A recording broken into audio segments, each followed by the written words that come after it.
السلام علیکم ورحمۃ اللہ وبرکاتہ۔ ناظرین کرام، آج آپ کو میقات قرن منازل کی زیارت کراؤں گا۔ رسول اللہ صلی اللہ علیہ وآلہ وسلم نے حج اور عمرہ کرنے والوں کے لیے 5 اہم ترین میقات مقرر فرمائے ہیں،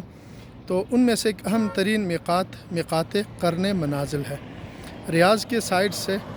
یا جو لوگ حج اور عمرے کی نیت سے آتے ہیں وہ یہیں سے احرام باندھ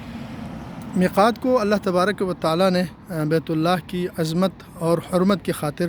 مقرر فرمائے ہیں، اور حاجی اور معتمر جب حج اور عمرے کی نیت سے آتے ہیں تو وہ یہی میقات سے ہی جو ہے احرام باندھ کر حج اور عمرے کی نیت کر کے، حاجی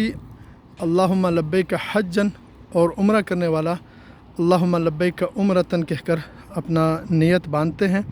اور یہیں سے نہانے کے لیے جو ہے ماشاءاللہ وسیع انتظامات موجود ہے۔ گرم پانی بھی ہے، ٹھنڈا پانی بھی ہے، کافی تعداد میں حمام وغیرہ بھی لیڈیز کے لیے الگ بنے ہوئے ہیں، جنس کے لیے الگ بنے ہوئے ہیں، اور یہیں سے احرام باندھ کر تلبیہ پڑھتے ہوئے لبیک اللہم لبیک لبیک لا شریک لک لبیک ان الحمد والنعمت لک والملک لا شریک لک تلبیہ پڑھتے ہوئے یہیں سے آگے جاتے ہیں۔ تو یہ سامنے طائف جو ہے شہر طائف ہے، اور طائف کے ساتھ ہی مکۃ المکرمہ سے تقریباً 80-85 کلومیٹر کے فاصلے پر